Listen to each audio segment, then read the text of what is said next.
রূপসী বিমানবন্দরের নাম পরিবর্তনের রাজ্য মন্ত্রিসভায় নেওয়ার সিদ্ধান্তের বিরুদ্ধে আজও কোচ রাজবংশী জনগোষ্ঠীর বিভিন্ন দল ও সংগঠন প্রতিবাদে সামিল হয়েছে।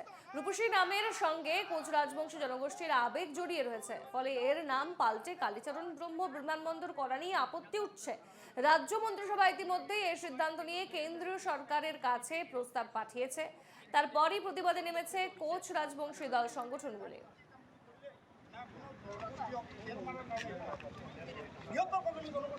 কয়েকদিন আগেই রূপসী বিমানবন্দরের নাম পরিবর্তনের জন্য মন্ত্রিসভায় এক সিদ্ধান্ত নেওয়া হয় এবং তার বিরুদ্ধে আজও কোচ রাজবংশী জনগোষ্ঠীর বিভিন্ন দল ও সংগঠন প্রতিবাদে সামিল হয়। বিস্তারিত জানবো, টেলিফোন লাইনে আমাদের প্রতিনিধি অবিনাশ রয়েছে। অবিনাশ, রূপসী নামের সঙ্গে কোচ রাজবংশী জনগোষ্ঠীর আবেগ জড়িয়ে রয়েছে এবং তার ফলে তারা এই বিমানবন্দরের নাম পাল্টে কালীচরণ ব্রহ্ম বিমানবন্দর করা নিয়ে আপত্তি করছে, কি জানাচ্ছ? ঠিক সোনালী, যে ক্যাবিনেটে এক সিদ্ধান্ত নিয়েছিল যে রূপসী যে এয়ারপোর্ট রয়েছে বিমানবন্দর, তার নামটা কালীচরণ ব্রহ্ম বিমানবন্দর হিসেবে নামকরণ করার সরকারের ক্যাবিনেটে সিদ্ধান্ত নিয়েছিল। কিন্তু সেই সিদ্ধান্তর বিরোধিতা করেছে আজকে কোচ রাজবংশীর ভিন্ন দল সংগঠন।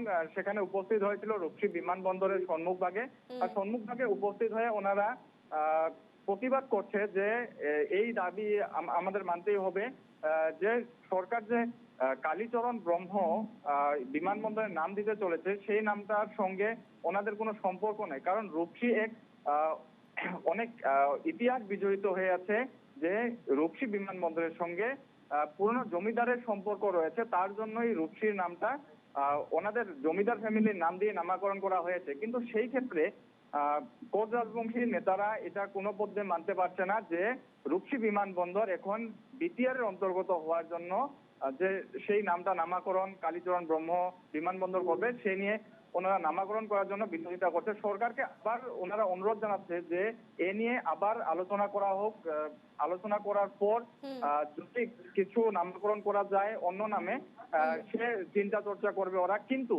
কালীচরণ ব্রহ্ম বিমানবন্দর নাম নামকরণ করা হবে না ওই জায়গায়, এই কথা কিন্তু ওনারা দাবি উত্থাপন করছে। সোনালী, ধন্যবাদ অবিনাশ।